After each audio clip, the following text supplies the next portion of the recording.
Welcome sa DRS 2.0. Fresh at nagbabagang happenings ba ang hanap mo? Mga padabarkads man yan o mga trending topics? Pues, sagutan natin yan.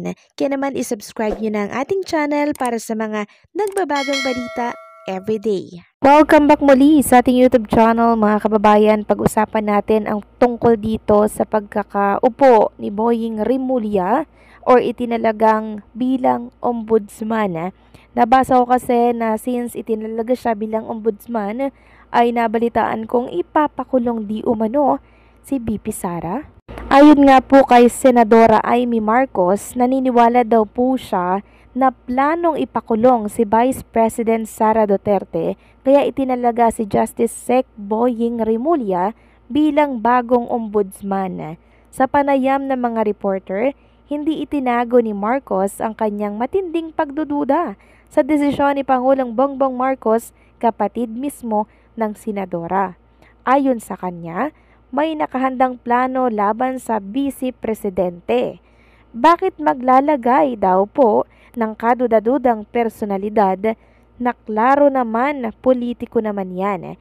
Hindi naman yan maaaring maging anong sinabi, recognize, probity and independence. Sumunod naman tayo sa batas for change.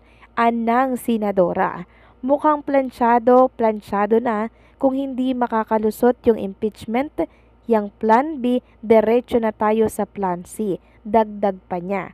Sa isang panayam, inamin ni incoming Ombudsman Rimulya na kanyang bubuklatin ang issue patungkol sa umano'y maling paggamit ng confidential funds ni BP Sara, na siyang inalmahan naman ng maraming netizen. Ayon sa kanila, bakit daw si BP Sara ang tinututukan at hindi ang talagang problema ng bansa, ang malaking korupsyon, ang flood control na trilyon-trilyon ang pinag-uusapan. At dahil nga pagulo na ng pagulo ang ating bansa, nananawagan na po ng People Power 3 ang ilang mga mamamayan. Kabilang na dito si Kuya Park. Ang sabi niya dito sa kanyang post kanina, handa na ba kayong lahat sa papalapit na People Power 3? Kung handa na kayo, mag-comment yes. Na may reaction po na 90k, 39.8k na comment at 2,000 po ang nag-share. Kayo ba mga kababayan? Payag ba kayong mag-People Power 3? I-comment nyo yan sa comment section sa baba. Samantalang kanina naman, ginulat po ni Congressman Kiko Barsaga ang lahat sa kanyang daladalang impeachment against President Ferdinand Romualdez Marcos Jr. Ayon nga dito, verified complaint for impeachment against President Ferdinand Marcos Jr.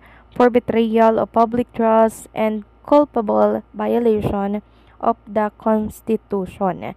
Yan po ang nakasaad sa isang papel na ipinakita ni Congressman Kiko Barsaga sa kanyang Facebook account.